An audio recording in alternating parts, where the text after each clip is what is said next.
আসসালামু আলাইকুম রহমতুল্লাহ বরকাত।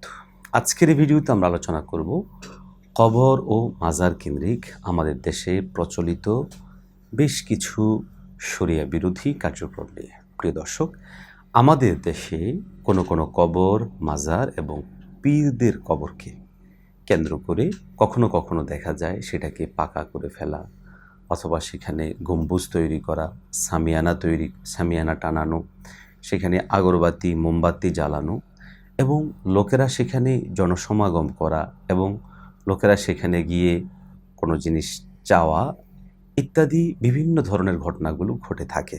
কখনো কখনো বিভিন্ন কবরে, বিভিন্ন মাজারে, বিভিন্ন পীরদের দরবারে মানুষদেরকে দেখা যায় ঠিক যেমনটা আল্লাহর কাছে চায় ঠিক একইভাবে সেখানে গিয়ে আল্লাহর কাছে চাওয়া, সন্তান চাওয়া, সম্পদ চাওয়া, নিজেদের মর্যাদা ইত্যাদি চাওয়ার এই প্রবণতাও রয়েছে।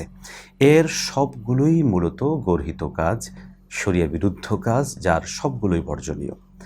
আমাদের জায়গা থেকে আমরা পরামর্শ দিব একমাত্র আল্লাহ সুবহানাহু ওয়া তাআলার কাছেই আমাদের সাহায্য প্রার্থনা করা উচিত।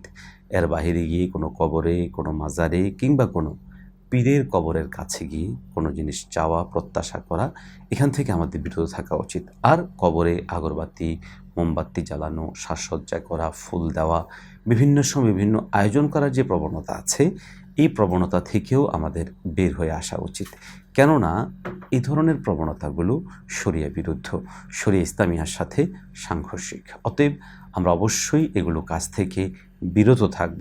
আল্লাহ সুবহানাহু ওয়া তাআলা আমাদেরকে বেদাত মুক্ত, শিরক মুক্ত জীবনযাপনে অভ্যস্ত হওয়ার তৌফিক দান করেন। আমিন।